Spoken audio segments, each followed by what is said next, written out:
మహాగణపతిం మనసా స్మరామి మహాగణపతిం మనసా స్మరామి. TR creations family అందరికీ నా హృదయపూర్వక ధన్యవాదాలు.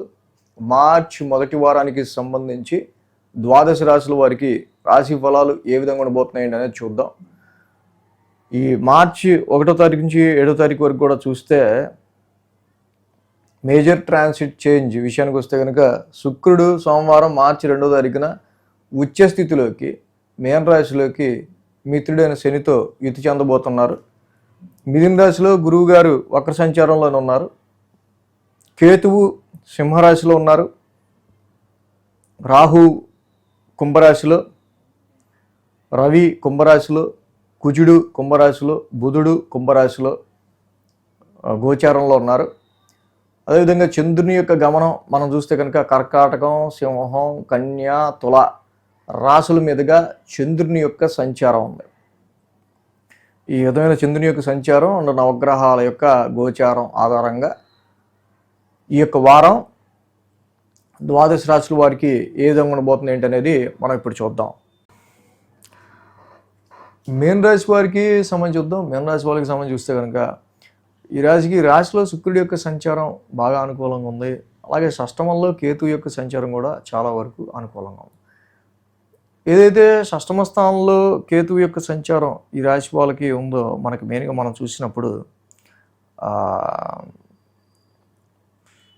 శుక్రుడు రాశి సంచారం ఈ ఏలినాటి నడుస్తున్న వేళ, పైగా ఇన్ని గ్రహాలు రవి, కుజ, బుధ, రాహు లాంటి గ్రహాలన్నీ కూడా వ్యయంలో ఉండి, గురుడు కూడా వ్యయిస్తానని చూస్తా, మళ్ళీ వీళ్ళకి గ్రహణం కూడా మళ్ళీ 6th హౌస్ నుంచి వ్యయిస్తానని చూస్తా. సో ఇలాగా వెరీ ఇంపాక్ట్ 12th హౌస్ అనేది వెరీ ఇంపాక్టివ్గా ఉంది. So you feel more stress in this week. కాబట్టి ఇక్కడ మెయిన్ ఏంటంటే శుక్రుడి యొక్క సంచారం రాశిలో ఉండటం, ఈ స్ట్రెస్లో కొద్దో గొప్ప కనీసం వచ్చే స్థితిలో ఆయన ఉండటం వల్ల. So Venus wants pleasant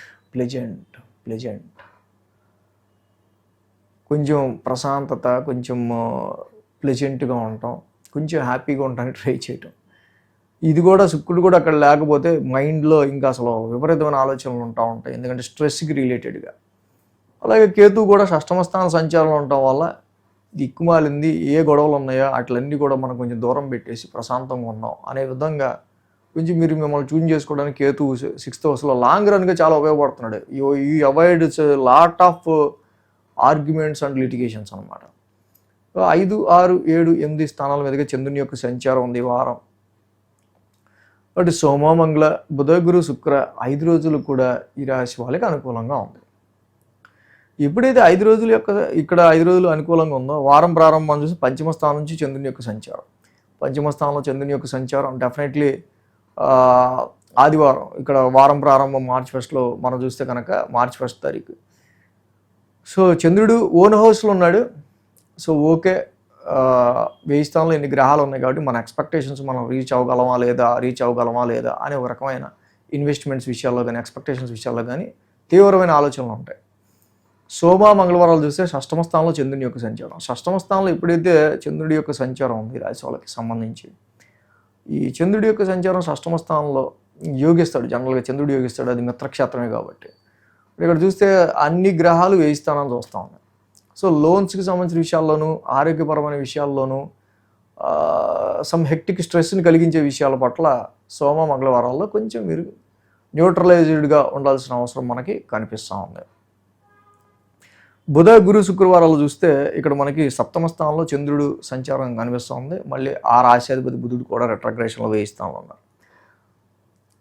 so ఇక్కడ 1000 స్థానంలో ఇన్ని గ్రహాలు జనరల్గా ఉండటం ఏంటంటే కొంత ఫ్యామిలీని ఈ స్ట్రెస్ వల్ల ఫ్యామిలీని మిస్ అవుతున్నట్టు, వ్యాపారానికి సంబంధించిన విషయాల్లో కొంచెం ఎక్స్పెన్సెస్ ఎక్కువ అవుతున్నట్టు, ఇలాంటి ఇతరితర. ఎందుకంటే బుధుడు కూడా రెట్రోగ్రేడ్ అయ్యి మళ్ళీ 1000 స్థానంలో ఉండడం వల్ల వ్యాపార సంబంధిత, గృహ సంబంధిత విషయాల్లో ఎక్స్పెన్సెస్ అనేవి ఇంకా పెరుగుతూ ఉంటాయి.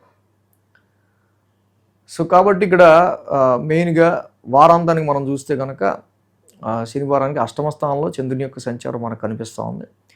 8వ స్థానంలో చంద్రుని యొక్క సంచారం ఉండడం, మళ్ళీ శుక్రుడు ఉచ్చ స్థితిలో రాశిలో ఉన్నాడు.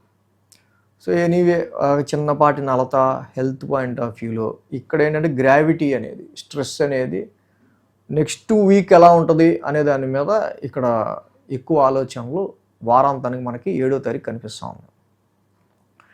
సో ఈ విధమైన కండిషన్స్లో మేన రాశి వాళ్ళకి మెయిన్గా ఏంటంటే ఇన్ని గ్రహాలు అంటే గురుడు వ్యయాన్ని చూడడం, అన్ని గ్రహాలు వ్యయంలో ఉండడం, చంద్రుడు కూడా వ్యయాన్ని చూడడం. కాలభైరవాష్టకం చదువుకోవాలి, శ్రీరామ రక్షా స్తోత్రం కంపల్సరీ చేసుకోవాలి, నవగ్రహాలకి 27 ప్రదక్షిణలు చేసుకుని శివాలయం దర్శించుకోవడం చాలా మంచిది ఈ రాశి వాళ్ళకి. ఏసే ప్రతిష్టపు కూడా ఖర్చులు, ఎక్స్పెన్సెస్ అండ్ ఏదైతే మనకి హిడెన్ ఎనిమీస్, 1000 స్థానంలో ఇన్ని గ్రహాలు ఉండటం వల్ల హిడెన్ ఎనిమీస్, సో చాలా వరకు కూడా హిడెన్ ఎనిమీస్ని కూడా దృష్టిలో పెట్టుకొని మనం వేసే ప్రతి అడుగును కూడా కాన్షియస్గా ముందుకు అడుగు వేయటం.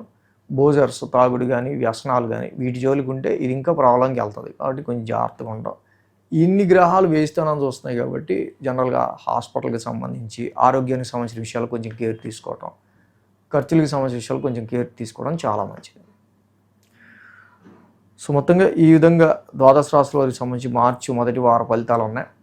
సో ఇక ఎగ్జామ్స్ పీరియడ్ ముఖ్యంగా పిల్లలకి చెప్పాలంటే మార్చ్ అనగానే ఎగ్జామ్స్ టైము, ఈ ఎడ్యుకేషన్ మంత్ కూడా ఇది. ఇన్ని గ్రహాలు వేలు ఉన్నాయి కాబట్టి స్ట్రెస్ని పిల్లలు ఎక్కువ తగ్గించుకోవడానికి ట్రై చేయాలి. మీరు ఎంత స్ట్రెస్ని తగ్గించుకోవడానికి ట్రై చేస్తే అంత మంచిది పిల్లలకి.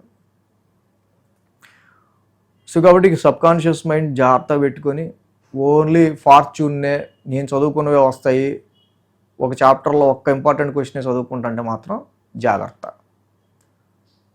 ఇన్ని గ్రహాలు వేన్లో ఉన్నాయి కాబట్టి బీ కాన్సన్ట్రేట్ ఆల్ క్వశ్చన్స్.